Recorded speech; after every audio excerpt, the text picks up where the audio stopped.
자, 오늘 이 시간 글로원 파트너스의 이성웅 이사, 그리고 YG경제연구소의 차영주 소장, 한국투자증권의 염정FC 함께합니다. 세 분 어서 오세요. 네, 안녕하세요. 네, 반갑습니다.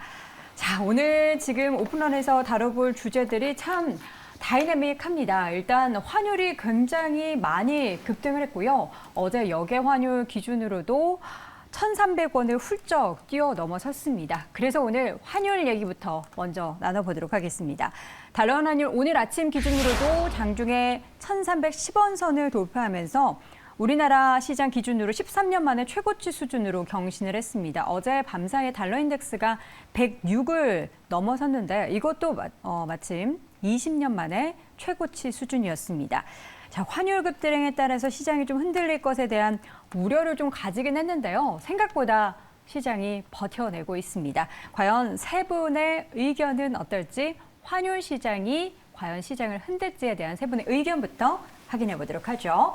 자, 먼저 세 분의 의견, 세모 동그라미인데 우리 이성웅 이사님만 세모 의견 주셨고요. 차영주 소장과 염정FC님은 동그라미, 시장을 흔들 수 있다라는 의견을 주셨습니다. 지금 사실 장 초반에 시장이 좀 흔들렸었거든요. 차영주 소장님. 달러 환율 이렇게 오른 거는 왜 이렇게 오른 거죠? 뭐 여러 가지 이유가 있겠죠. 가장 지금 심각한 것은 네. 달러 대비 움직인다라는 거죠. 우리가 이제 전반적으로 그 환율이라는 것은 나라의 어떤 체력이라든지 수급이라든지 여러 가지 요소들이 이제 복합적으로 되고 있기 때문에 이것을 어떤 이유 때문에 움직인다 이렇게 이제 분석하기는 어렵죠. 근데 지금 돌아가는 것을 보면 유로화도 약세인 상황이고 오로지 지금 달러만 강세가 유지되고 있는 거죠. 그러한 예를 볼 수 있는 게 엔화의 약세죠. 원래 이제 안전자산과 투자자산대로 본다라면 달러가 강세, 그러니까 원화가 약세인 상태에서 위험자산 에서 안전자산으로 간다면 엔화도 강세해야 되는데 엔화도 약세죠. 지금 철저하게 달러에 대한 수요가 늘어나고 있는 겁니다. 왜냐하면 미국이 금리를 공격적으로 올리고 있는 상태에서 미국 채권 가격에 대한 그러니까 돈에 대한 가벼치가 올라가는 것이고요. 더군다나 지금 미국이 QT를 단행하고 있는데 이제 9월부터는 2배로 올리지 않습니까? 그러면 지금 뭐 블룸버그에서 나왔다시피 동남아 쪽에서 자금이 미국 쪽으로 지금 돌아가고 있다라는 것들을 나오게 된다면 결국 그러한 수요는 달러를 사야죠. 그러다 보니까 달러 강세가 상당히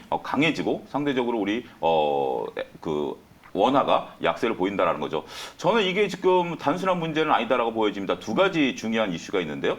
최근에 나온 그 뉴스를 보게 된다면 한국은행이 3개월 동안 환율 방어를 위해서 막대한 돈을 쏟아부었다라는 것이 언론에 공표가 됐습니다. 이게 굉장히 무서운데요. 우리가 이제 환을 한 나라가 아무리 외환 보유가 많다 하더라도 이것을 막아낼 방법은 없어요. 근데 이게 언론에 공표가 됐다라는 것은 일단은 지금 투기 세력들 입장에서 본다면 더욱더 우리 환을 건드릴 수 있는 어떤 이유가 된다라는 거죠. 우리가 3개월 동안 외환 보유고가 줄어든 그 폭이 IMF 때보다 더 큽니다. 그러니까 그때 당시에는 이제 동남아부터 시작한 어떤 태국서부터 시작한 외환 위기를 방어하기 위해서 우리가 이제 환을 쏟아붓다가 결국 IMF가 왔는데 지금은 이제 우리는 절대치는 많습니다. 하지만 줄어든 폭만 놓고 본다면 상당수를 지금 쏟아부었음에도 불구하고 환율 방어를 못했다. 두 번째는 이제 이달 말에 미국의 FOMC를 공격적으로 이제 금리를 올리겠죠. 먼저 이제 한은이 열립니다. 한은에서 만약에 25bp, 50bp를 올린다 하더라도 미국이 현재 지금 75bp 금리 인상을 공언한 상태이기 때문에 금리 역전 현상이 이제 벌어지게 된다라는 거죠. 그런 상황, 그러니까 이제 먼저 우리가 한은이 있고 그다음에 FOMC가 있기 때문에 우리가 이제 그 75bp를 올리지 않고 만약에 미국이 공격적으로 하게 된다면 우리가 방어할 시간 없이 그 금리 역전 현상이 벌어지게 된다는 거죠. 그러면 여기서 만약에 지금 이제 유출이 되고 있다라고 알려지고 있는 상황에서 이게 가속도가 붙게 된다면 환율은 걷잡을 수 없는 상황까지도 우려할 수 있다는 거죠. 제가 이제 그런 거 단정 짓는 게 아니라 우려감이 현재로서는 상존해 있는 거죠. 그렇기 때문에 환에 대해서는 지금 굉장히 방어하기 어렵고 예측하기 어려운 영역이지만 일단 1,300원 이상에서 움직일 가능성이 있고 그렇다면 외국인 투자자들이 이런 거죠. 외국인들이 똑같이 삼성전자를 6만 원에 샀다 하더라도 환이 빠지게 된다면 앉아서 손해를 보는 거죠. 그렇다면 외국인 투자자들은 들어올리 만무하고요. 이렇게 된다면 주식시장에서 바라는 수급 논리도 역으로 작용할 수밖에 없다. 이렇게 설명드릴 수 있겠습니다. 네, 그렇다면 중요한 건 지금 시장의 여건이 더 안 좋아진다라는 부분을 생각을 한다면 환율이 지금부터 더 오를 가능성을 좀 열어둬야 하나라는 그런 생각도 드는데요. 염정FC님은 어떻게 네. 보십니까? 앞서 다 말씀을 해주셨던 부분에 저도 동감을 하고 있고요. 네. 사실 지금 이제 시장에서는 계속해서 사실 이제 경기 침체에 대한 이야기, 그로 인해서 사실은 지금 계속 위험 자산으로 회피 현상이 사실 올 초부터 계속 이어졌습니다. 이런 분위기 속에서 사실 기름을 부었던 것은 이제 러시아 러시아 전쟁으로 통해서 인플레이션에 대한 부분까지 이어지면서 사실 지금 시장에서는 경기 침체를 통해서 대부분의 자금들이 지금 신흥국 시장에서 이제 선진국 시장으로 이동을 하고 있고 그 중에서도 이제 미국 시장으로의 움직임이 가장 큰 부분이고요. 앞서 가장 사실 우려되는 부분은 이제 외환 같은 경우는 환율 같은 경우는 이제 단독으로 움직이는 부분이 아니고 사실 여러 가지 경제 지표라든지 여러 가지 상황에 따라서 보여주는 지표라고 할 수 있겠는데 지금 가장 우려되는 부분이 이제 금리에 대한 부분입니다. 앞서 말씀하셨듯이 이제 금리 인상에 대한 부분이 사실 선제적으로 이루어지지 못한 부분에 따라서 사실 지금 이번 달부터 시작해서 진짜 그 미국과 한국 금리의 그 금리 역전이 이루어질 경우에 더 빠른 자금 유출이 일어날 수 있다는 부분이 가장 우려되는 부분이고요. 그에 따라서 사실 안전자산으로의 위험자산 회피를 통해서 안전자산으로 이동, 그에 대한 부분에서 신흥국에서 선진국으로 계속해서 자금이 이동된다는 부분에서는 국내 시장에서는 그렇게 달가울 일 없고 지금 뭐 외환당국에서는 사실 그 환율 개입을 계속해서 하고는 있습니다만 그 부분은 이제 장중에 일시적인 부분에 어느 정도 좀 일시적으로 좀 막는 그런 부분에 좀 불과하다라는 효과밖에 지금 나타나고 있지 못하다는 부분에서는 어떤 부분에서는 조금은 더 좀 강력한 조치가 있지 않는 이상은 이 환율이 좀 쉽게 잡히기는 좀 어렵다. 지금 고환율에서 좀 머물러 있을 좀 공산이 좀 크다라고 좀 보고 있습니다. 네.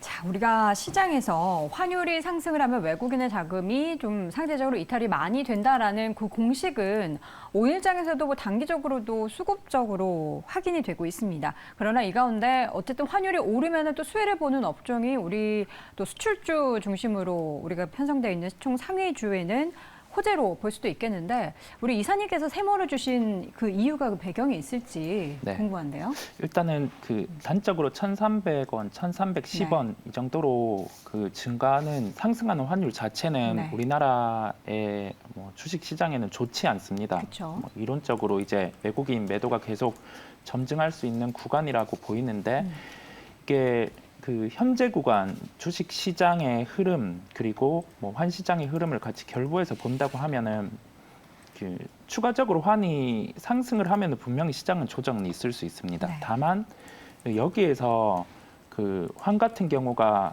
이 정도 레벨을 유지해주고 시장이 버틴다고 하면은 되려 그 환율 같은 경우도 빠지는 국면에서는 더 강하게 상승을 할 수 있거든요. 즉 결론적으로 이게 뭐냐면 현재 구간에서 한 1,350원 이 정도 구간까지를 상단을 뚫고 환율이 올라간다고 하면은 그거는 지금까지 파악이 안 된 시스템 리스크의 부각이라고 볼 수 있겠고요. 근데 그러한 요인은 뭐 아직까지 보이지 않고 있는 상황이다 보니까 네.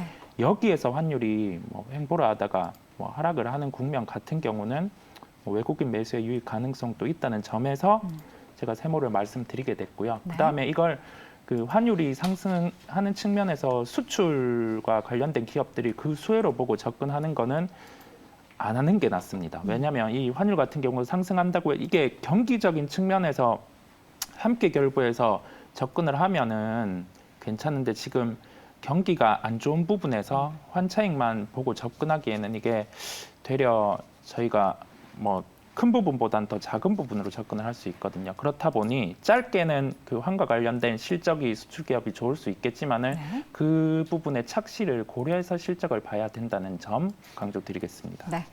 자, 환율의 급등으로 따른 우리 시장에 있어서의 수급 여건 전반적인 부분에 대해서는 부담이 되는 상황입니다. 이 환율이 언제 다시 꺾이게 될지 부분에 대해서는 여전히 앞을 보기가 어려운 게 경기 침체라는 거대한 산이 앞에 있기 때문에 환율 시장은 계속해서 계속 상방으로 우리가 기본적으로 좀 열어두고 봐야 되지 않나라는 그런 생각도 듭니다. 첫 번째 환율 확인해 봤고요. 두 번째 주제 확인해 보시죠. 자, 두 번째로는 LG 에너지 솔루션 보도록 하겠습니다. 오늘 장 초반에 시장이 좀 좋지 않았음에도 불구하고 시작부터 좋았습니다. 그 배경으로는 1조 규모의 수주 잭팟이 터졌다라는 소식이 전해졌는데 여기에 대해서는 일단 거래소에서 조회 공시가 요구가 된 상태고요. 아직 조회 공시에 대한 답변은 나오지 않았습니다. 일본 이스즈 자동차의 1조 원 규모의 원통형 배터리 공급 소식인데요. 일단 현재 주가는 1.94% 오른 36만 8,500원 선에서 움직이고 있습니다. 과연 LG에너지 솔루션 일단 아직은 확인되지는 않았습니다. 보도는 나타나고 있는데 확인되지는 않았지만 과연 매수해도 될 그런 좋은 자리인지 세 분의 의견 확인해 보도록 하겠습니다. 세 분 모두 X 의견 주셨습니다. LG에너지솔루션 매수할까에 대한 세 분의 의견 모두 아니다라는 의견이신데요. 지금 굉장히 많이 주가가 하락했고 사실 7월에 오버행 이슈도 있습니다. 이에 따른 좀 불안감을 가지고 계신 것 같은데 먼저 염정혜 부치님. 네. LG에너지솔루션은 이렇게 수주 소식이 전해져도 여전히 좀 불확실성이 많다라는 거죠. 앞서 말씀하신 대로 아직 공시에 대한 부분이 확인이 안 된 네. 부분이 있고요. 이제 일본의 완성차 업계에 이제 1조 규모의 이제 배터리에 대한 수주가 가능성이 있다라고 보도가 되어 있는데 네. 일단은 수주 규모로 봤을 때 뭐 잭팟이라고 할 정도로 큰 규모는 사실 좀 아니라고 생각하고 이거는 이제 상대적인 개념이겠지만 작년 같은 경우에 이제 매출액이 같은 경우가 17조 정도 되는데요. 18조 정도 가까이 되고 있는데 뭐 1조 정도의 규모 물론 뭐 좋습니다. 지금같이 이렇게 어려운 상황에서 이제 수주에 대한 공시도 나오고 한다면 좋겠지만 지금 LG에너지솔루션이 가지고 있는 사실 더 문제는 지금 뭐 일단은 2분기 실적에 대한 지금 목표치 하향이라든지 그리고 실적에 대한 컨센서스 하향에 대한 부분도 있겠고요. 그리고 이제 가장 중요한 부분은 우리가 이제 반도체에서 삼성전자처럼 LG에너지솔루션은 수급에 대한 이슈로 더 풀어야 될 부분이 더 많다라고 생각하고 있습니다. 네. 오늘 같은 경우는 일단은 외국인들이 좀 다시 좀 들어와주고 있지만 지금 뭐 지난 5거래일 연속으로 해서 계속해서 외국인들이 좀 판 모습 그러면서 40만 원 선이 좀 사실 지지선이 한 40만 원 선이 됐었는데 40만 원 지지선을 좀 뚫고 내려오면서 지금 이제 상장 이후에 가장 저점을 오늘 좀 터치를 했습니다. 그런 부분에서 이제 공모가가 30만 원이었고 이에 대해서 거의 뭐 공모가에 좀 근접했다라고 했을 경우에 이런 부분에서는 어떻게 본다면은 또 한 가지는 이제 오버행 이슈가 또 있겠는데 7월에 이제 오버행 이슈가 있는데 사실 이렇게 공모가에도 근접하면 오히려 오버행 이슈가 좀 해소돼서 어떻게 보면 이 부분을 좀 팔 것인가라는 물량이 좀 나올 것인가 하는 부분도 다시 한번 체크해 봐야겠고 네. 그 부분은 아직 좀 날짜가 좀 남았기 때문에 그 부분 같이 어떻게 보면 좀 불확실성이 아직은 좀 남아있는 종목이다라고 볼 수 있겠습니다. 네. 그렇기 때문에 지금 LG에너지솔루션이 그렇다고 해서 다른 2차 전지 소재주라든지 다른 종목들보다 낙폭이 또 과대했던 부분은 또 아니에요. 그렇기 때문에 지금 들어가기엔 좀 그렇게 매력적인 부분은 사실 좀 찾을 수가 없다라고 보고 있습니다. 네. LG에너지솔루션 상장 단시 주가는 60만 원을 육박했습니다. 그러나 현재는 30만 원 후반대까지 주가의 조정이 나타났고 여기에 수주 소식은 전해졌지만 여전히 1차 이자 그리고 7월 말에 예정되어 있는 3차 보호 예수 물량이 출회될 그 가능성도 우리가 배제할 수가 없는데요. 소장님, 이 오버행 이슈 앞서서 이제 염정혜 부치님은 크게 주가가 많이 좀 내려와 있기 때문에 크게 영향을 미치지 않을 수도 있다라는 부분 언급해 주셨는데 어떻게 보십니까? 그렇습니다. 이제 이걸 보는 시각에 따라 다른데 네. 일단 한번 반대로 여쭤볼게요. 네. 7월 27일 날 996만 주가 네. 언제인지 매도 가능한데 네. 지금 매수를 하실 의향이 있으십니까?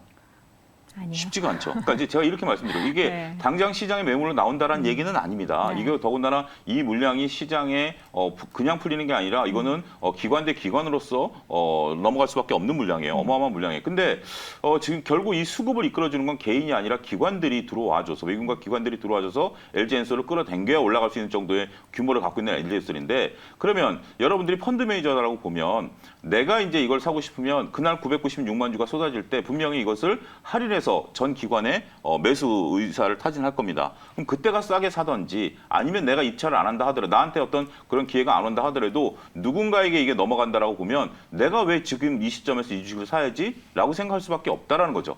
그러니까 우리가 정상적으로 지금 저는 LG엔솔 같은 경우는 나중에 그 MBA 과정에서 아마 다룰 정도로 이번에 굉장히 큰 파장을 일으켰다라고 보여지는데 지금 LG엔솔 같은 경우는 지금 뭐 아직도 밸류에 대한 논란들 그다음에 처음에 LG엔솔이 60만 원에 상장했던 것도 여러 논란이 있었고요. 거기에 기관 참여하는 것도 허수가 들어갔던 것들 다 이제 판명이 났죠. 거기에 이제 LG엔솔이 코스피 200으로 편입이 되면서 기관들이 어쩔 수 없이 살 수밖에 없었던 수급이 이제는 끊겼죠. 이런 부분들 상황에서 이제 본질 가치를 봐야 되는 상황에서 오버행 이슈까지 있죠. 그렇게 된다라면 지금 이제 이 소식이 나쁜 건 아닙니다만 이 소식이 자꾸 쌓여야 됩니다. 자꾸 쌓여서 LG엔솔이 나아갈 방향을 제시하는 건 맞습니다만 가장 우리가 주식시장에서 격언으로 삼는 게 이거죠. 재료보다 수급이 우선한다라는 겁니다. 결국 장기적으로 보면 재료가 반영하지만 단기적으로는 수급이 반영하거든요. 지금은 수급이 일단 불안한 상태이기 때문에 어떠한 재료도 LG엔솔을 끌어올릴 만한 그런 것들은 쉽지 않다. 이렇게 정리해드릴 수가 있겠습니다.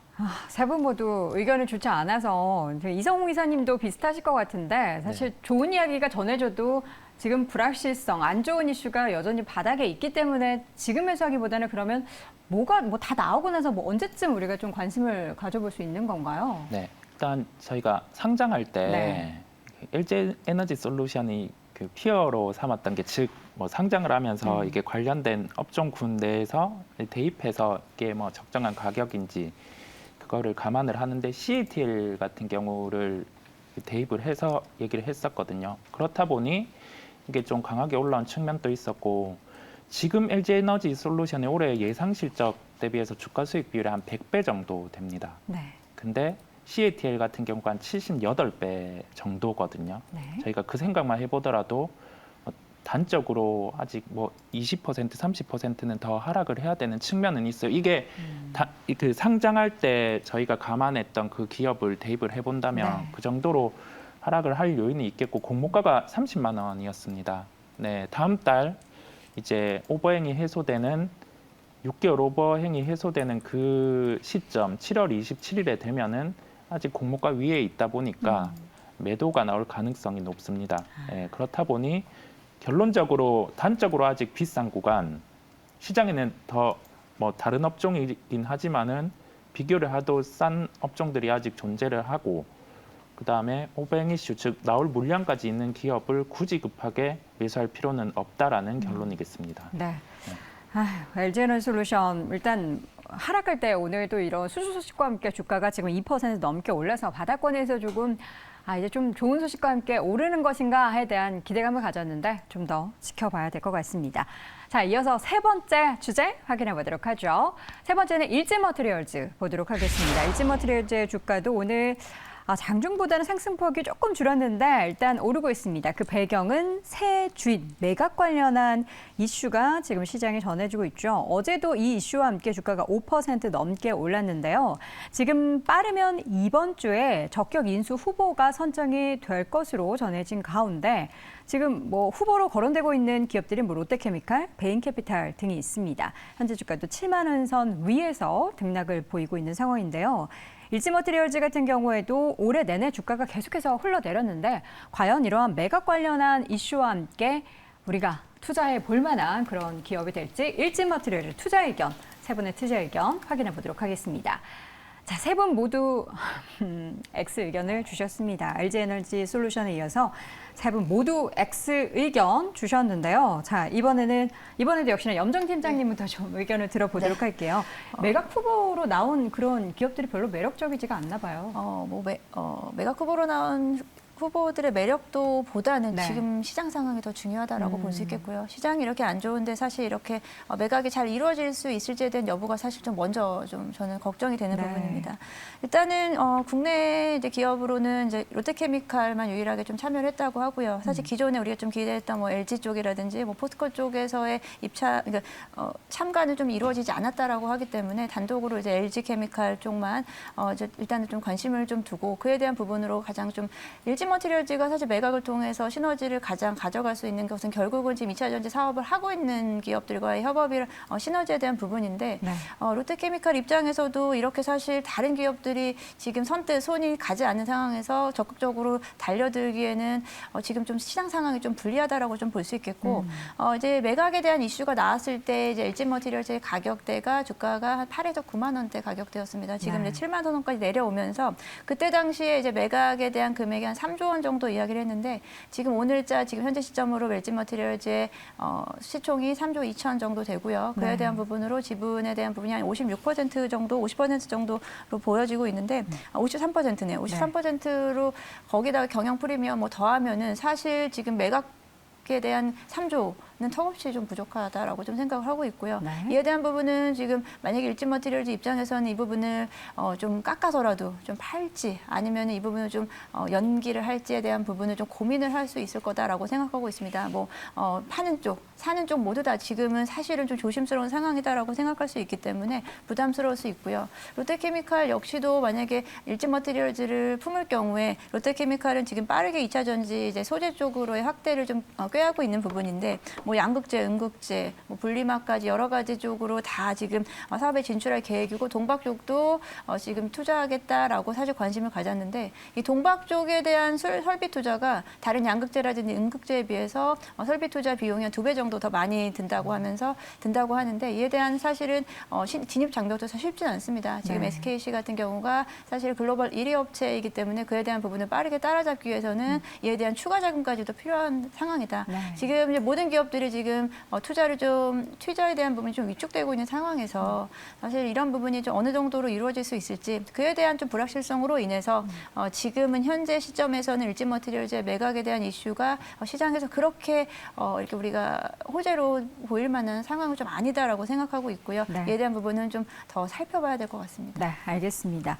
일진머티리얼즈 일단 세 분이 모두 X 의견 주셨고 제가 봤을 때는 뭐 시장에 전해진 그 매각 관련된 재료에 대한 매력도 보다는 지금 시장 상황을 더 염두에 둔 그런 종목을 선택해야 되지 않을까라는 그런 관점에서 오늘 갑자기 지금 시장을 보니까 엔터주들의 흐름이 굉장히 좋습니다. 지금 상승폭이 계속해서 늘어나고 있고요. 처음에는 오늘 장 초반만 하더라도 JYP 엔터만 굉장히 좋았거든요. 근데 JYP 엔터가 지금 7% 넘게 오르고 있고요. SM 주가도 지금 4%까지 상승폭 키우고 있고 YG 엔터테인먼트 주가도 10% 넘게 급등을 하고 있고요. 하이브, 뭐 SM CNC, 키스트 이런 뭐 콘텐츠 관련된 종목들도 함께 오르고 있습니다. 우리 염정 팀장님이 제가 알기로 엔터 쪽에 또 그리고 공교롭게도 엔터 제가 요정이잖아요. 어제 우리 매경 마감 방송에서 네. 마지막 공약 주로 JYP 엔터를 좀 드린 부분이 있는데 그래서 아침부터 그렇게 그랬으면 참 JYP 가. 좋겠는데 지금 이제 시장 상황이 지금 기존에 우리가 주도주 역할을 할 수 있었던 이제 반도체가 좀 꺾이고 네. 2차 전지 쪽에서 일단 불확실성 계속 지속되다 보니까 시장에서 지금 뭐 실적과 함께 그래도 가져갈 수 있는 작은 섹터를 좀 찾고 있는 것 같아요. 큰 섹터들이 좀 움직이지 못하니까 큰 주도주들이 못 가고 있으니까 네. 작은 주도주들의 움직임이 나타나고 있는데 뭐 엔터주 같은 경우는 이 정도 가격 때문에 전 때가 왔다라고 좀 생각을 때가 왔다. 했기 때문에 단기적으로 하지만 시장 상황이 지금 그 어느 때보다 빠르게 순환매가 이루어지고 있기 때문에 일정 부분 만약에 좀 저점에서 잠으셨던 분들은 또 일정 부분 이런 부분에서 또 수익을 걷어서 또 다음 차례를 좀 기다릴 수 있게 또 현금을 준비하시면서 이렇게 좀 빠른 대응을 하셨으면 좋겠습니다. 그럼 지금 YG 관련된 그룹주들이 가장 바닥권에서 지금 가장 장대 양봉을 뿜어내고 있거든요. 그럼 이런 것들은 이제 기술적으로 좀 많이 하락했기 때문에 또 상대적으로 더 많이 올랐다 이렇게 좀 봐야 되는 건가요? 일단은 전반적으로 엔터주들의 네. 기업, 엔터사들의 특별한 어떤 뭐 모멘텀이 바뀌었다거나 기업의 어떤 뭐 변화되는 건 사실 없었습니다. 뭐 하이브 같은 경우가 개별적인 이슈가 좀 있었지만 그 외에 다른 뭐 엔터주들 같은 경우는 하던 대로 장사 잘하고 있었고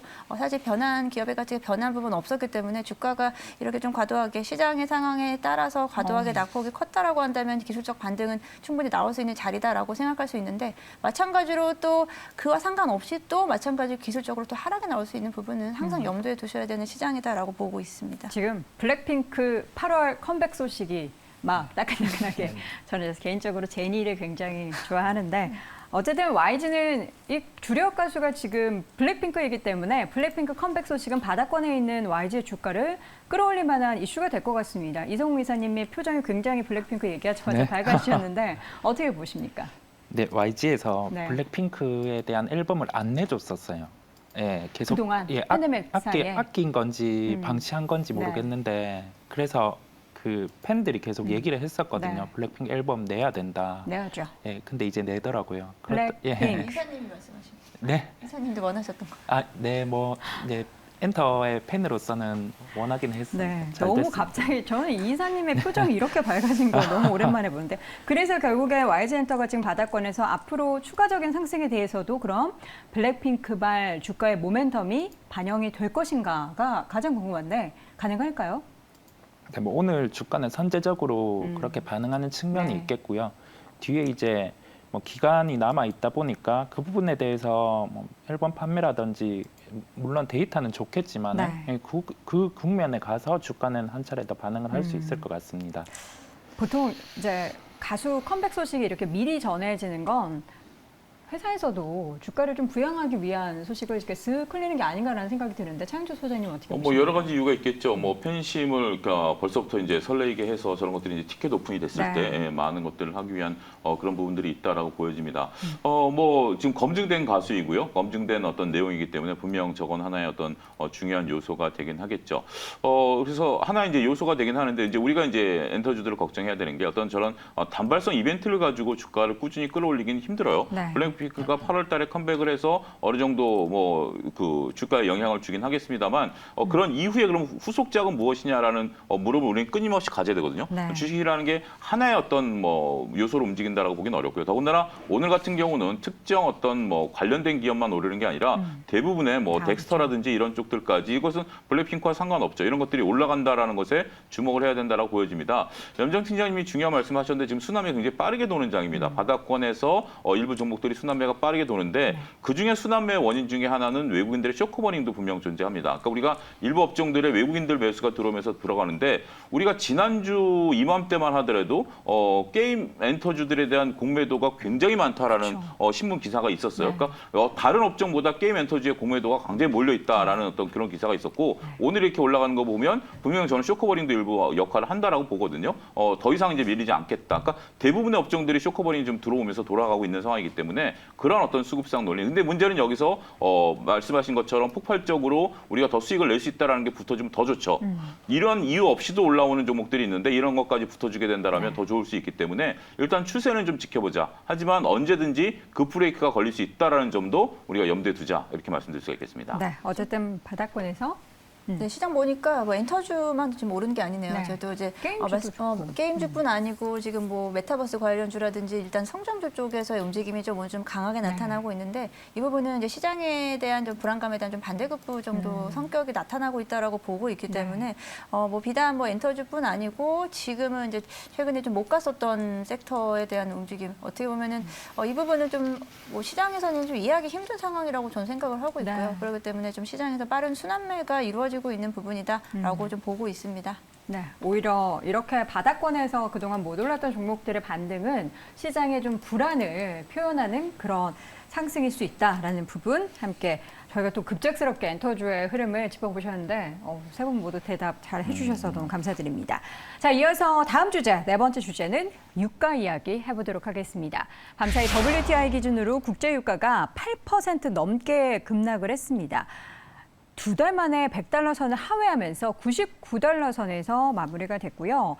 지금 미국에서 발표한 지표를 하나 보자면 6월 첫째 주에서 넷째 주까지 4주간 평균 휘발유 수요가 전년비 좀 줄어들었다고 합니다. 이게 유가가 많이 올라서 그런 걸 수도 있고 뭔가 이 지표가 경기 침체에 대한 뭐 바로미터는 아니지만 관련한 이야기도 함께 거론이 되고 있습니다. 오늘 국내 시장에서도 SOL을 비롯한 종목들 모두 하락세를 계속해서 이어가고 있고요. 현재 SOL의 주가는 7% 넘게 하락하고 있고 GS도 5%, 뭐 SK이노베이션도 3.6%대 하락세를 지속을 하고 있습니다. 과연 이 중에서 좀 가장 많이 하락하는 종목에 대한 의견 세 분에게 여쭤봤습니다. SOL에 대한 투자 의견, 유가 급락 속에서 SOL 어떻게 보실까요? 세 분의 의견 보도록 하겠습니다. 지금 염정 팀장님은 세모 의견을 주셨고요. 지금 이성우 이사님과 차영주 소장님은 X 의견 주셨습니다. 이사님, 네. 지금 이제 유가가 많이 올랐을 때 그 네. 유가의 수혜를 받던 종목들 네. 앞으로는 조금 보지 말아야 한다 이런 의견이신 건가요? 네, 그렇습니다. 일단은 그 주가가 먼저 제일 반응을 한다는 네. 점이 첫 번째겠고요. 두 번째로는 2분기 실적까지는 좋을 겁니다.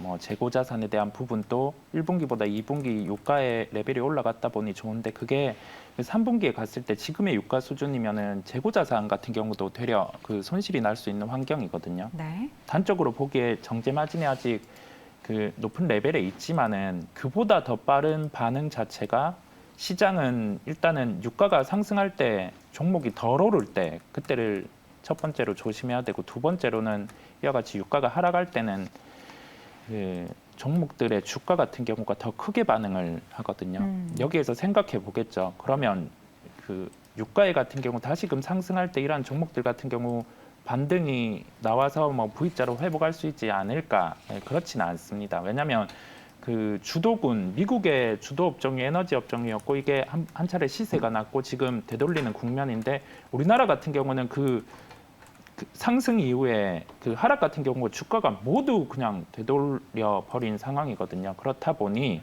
X를 드리게 됐고 유가 플레이로 지금 우리나라 정유주를 접근하기에는 무리입니다. 그 플레이는 안 하시는 게 낫다는 결론이겠습니다. 네. SO에는 두 가지 문제가 있다라고 말씀을 드리겠는데 하나는 지금 이제 우리가 그 재고자산 평가에 대한 부분들 우리가 이제 SO 같은 경우 선입선출법을 쓰거든요. 네. 그러니까 이제 우리가 중동에서 배를 실어서 우리나라까지 오는데 한 달 걸립니다. 그러면 한 달 전에 그 원유를 실어서 오는 그 한 달 기간 동안 지금 유가 급등하다 보니까 앉아서 돈을 번 거죠. 네. 근데 지금 이제 오히려 선입선출법이 한 달 전에 높은 가격에 실어온 배를 그 기름을 지금 싸게 팔아야죠. 그 지금은 손해죠. 똑같은 상황을 판다 하더라도 손해죠. 더군다나 지금 뭐 미국에서 소비가 줄었다는데 미국에서 작년에 제가 듣기로는 갤런당 2달러의 기름을 넣었답니다. 지금은 6달러랍니다. 저희도 지금 1,500, 1,600원에서 2,100원, 2,200원에 넣잖아요. 네. 그러면 당연히 주말에 나들이도 취소하고 기름을 일단 줄이자라는 생각이 들겠죠. 두 번째는 가장 중요한 건 여러분들이 이 부분에 대해서 좀 잊고 계신 것 중에 하나가 있는데 현대오일뱅크가 가을에 상장합니다. 네. 그러면 SO일 입장에서 지금 정유주 하면 어떤 거죠? SO일이죠. 우리가 인식이 다른 여러 가지가 있으면 정유주 하면 SO일인데 이제 펀드 매니저들은 정유주 하면 SO일과 현대오일뱅크를 같이 편입을 시켜야 됩니다. 그럼 어떻게 되죠? 수급이 빠지죠. 이런 부분도 SO일이 지금 보이지 않는 잠재적인 큰 악재다. 저는 그렇게 말씀드릴 수가 있겠습니다. 수급적으로 더 빠져나갈 그런 이슈가 있기 때문에 하반기에 조금 더 어렵다라는 부분 언급을 해주셨고요. 근데 저는 가장 궁금한 게 지금 뭐 시티그룹에서는 경기 침체 부분이 계속해서 장기화된다면 국제유가가 60달러 선으로 떨어질 수 있다. 사실 60달러 선이 적당한 가격대인 거잖아요. 근데 이게 앞에 경기 침체라는 단어가 붙으니까 이게 굉장히 또 우려가 되는데 염정 팀장님께서는 국제유가의 움직임에 대해서 향후 이렇게 정말 시티에서 얘기하는 것처럼 60달러로 다시 회귀할 수 있을 거라고 보십니까? 저도 참 그걸 맞출 수 있으면 참 좋겠는데요. 네. 예. 일단은 국제유가뿐 아니고 지금 전반적으로 원자재 가격에 대한 이제 하락세가 다시 시작됐다라는 부분입니다. 네. 국제유가뿐 아니고 우리가 뭐 원자재 가격에 대한 상승이 올 초부터 이어졌었고 그에 대한 부분이 가장 트리거가 됐던 것은 이제 러시아 전쟁에 대한 부분인데 지금 국제유가는 아직은 그 전 수준으로 돌아오진 못했지만 뭐 곡물가라든지 그리고 우리가 2차 전지 쪽에서의 원재료의 뭐 니켈 가격이라든지 뭐 알루미늄 이런 쪽에서의 뭐 전반적인 이제 원자재에 대한 가격이 거의 2월, 3월 초 정도 수준까지 어느 정도는 다 자리를 다 20-30% 고점 대비해서 한 20-30%는 다 다시 하락을 하면서 어느 정도 좀 되돌림이 됐다라는 부분입니다. 네. 그에 대한 부분으로 인해서 뭐 이게 어떻게 보면 좋을 수도 있고 안 좋을 수도 있고 물론 이제 가격이 다시 제자리를 잡았다는 건 좋겠지만 말씀하신 대로 이제 이게 수요의 감소라든지 경기 침체에 대한 부분으로 이어지는 부분 그로 인해서 뭐 사실 2차 전지 쪽에 대한 부분에서 지금 투자 재검토에 대한 부분 전반적으로 이제 시장 자체가 경기 침체를 가장 우려하는 부분인데 이 부분에 대해서 국제유가도 같은 방향으로 좀 지금 이어가고 있다라고 생각하고 있습니다. 60달러 선까지 다시 내려갈 수 있을지 그렇게까지 급락을 했을지 여부까지는 모르겠지만 일단은 어느 정도 레벨을 좀 낮춘 상태에서 우리가 원래 지난달까지만 하더라도 국제유가에 대한 레인지를 한 100에서 120달러 선에서 움직일 수 있겠다라고 봤었는데 이에 대한 부분이 일단 한 단계 레벨이 다운됐다라고 보고 있고요. 일단 100달러 선을 좀 100달러 선 아래로 좀 터치를 했기 때문에 사실 90달러 선까지에 대한 부분을 염두에 두면서 가져가야 될 것 같고요. 제가 뭐 세모를 드린 부분은 앞서 말씀하신 우리 이사님과 이사님과 소장님의 말씀에도 동감하는 부분인데 이제 변동성이 좀 있다 보니까 그런 부분에서의 약간의 뭐 트레이딩 관점 정도는 가능하다라고 보고는 있는데 지금 이제 SO일 같은 경우도 일단은 좀 깼습니다. 10만 원 선을 깨고 내려오면서 사실 이 부분이 좀 싸게 느껴질 수도 있겠지만 또 한편으로는 또 국내에서는 또 현대세에 대한 부분이 좀 논란이 좀 됐었고 그에 대한 부분을 좀 제가 또 생각을 같이 해보면은 한마디로 돈 잘 번 기업에 대해서 한마디로 좀 제재를 하겠다는 건데 은행주가 좀 비슷한 맥락이라고 볼 수 있겠습니다. 은행주 같은 경우는 금리 인상에 대한 수혜를 받을 것이라고 예상한다면 지금 계속해서 올라가야 되는데 네. 사실 예대금리 마진에 대한 부분을 좀 줄여가면서 지금 모든 시중은행들이 이제 금리에 대한 대출금리에 대한 부분 좀 낮추면서 사실 점점 먹을 게 없어지는 시장이 되고 있다라고 볼 수 있겠습니다. 이런 이런 부분을 같이 좀 고려를 하시면서 이제 당국의 움직임이라든지 이제 이런 부분까지 체크해 가시면서 종목을 좀 확인하셨으면 좋겠습니다. 네. 우리가 여기서 한 가지 봐야 되는 게 단순히 SU만 보실 게 아니라 유가가 만약에 얘기하신 $60 적정선이다라고 해서 그쪽으로 향해서 움직이기 시작한다라면 신재생 에너지 주식들도 박살납니다. 그렇죠. 왜냐하면 이제 $70, $80대로 떨어지면 그리드 페널티를 건들게 되거든요. 네. 그러면 신재생 에너지를 투자해도 이익이 안 납니다. 네. 그러면 신재생 에너지의 투자가 멈출 것이고요. 그렇게 된다라면 이쪽 관련 주식들도 빠질 수 있기 때문에 네. 여러분들이 지금 단순하게 SOE 유가가 빠져서 제가 어제 기름을 만땅을 채웠거든요. 근데요, 반만 걱정하지 채울 마세요. 걸. 어제 그런 요즘에는 넣으면서도 바로 그렇더라고요. 반영 안 해요. 반만 채울 걸 어제 생각이 들었는데 아무튼 이제 그런데 세차하고 비용과랑 똑같죠. 지금 그런 상황인데 어쨌든 그 신재생 에너지 갖고 계신 분들도 긴장하셔야 된다 이 정도 말씀드릴게요. 알겠습니다. 유가 급락에 대한 세 분의 의견을 확인을 해봤습니다. 자, 이번에는 마지막으로 이 종목 확인해 보도록 하겠습니다. 오늘 하락하고 있는 대우조선해양 볼 텐데요. 비상경영 체제에 돌입했다라는 소식이 전해졌습니다. 지금 수주 취소 관련해서도 굉장히 대규모 손실 부분도 언급이 되고 있고 지금 하청지회의 불법 점거 등으로 촉발된 위기 상황을 극복하기 위해서 비상경영을 선언했다라는 소식이 전해지고 있는 가운데 주가는 최근에 계속된 하락을 보이고 있죠. 오늘도 지금 6.98%, 7% 가까이 하락세를 보이고 있습니다. 어제는 보합으로 마감이 됐고요. 지난 7월, 그러니까 6월에 주가가 좀 반등하나 싶었는데 7월 들어서는 계속된 주가의 하락세를 보이고 있습니다. 세 분의 투자 의견 보도록 하겠습니다. 대우조선해양 세 분 의견을 보도록 할 텐데요.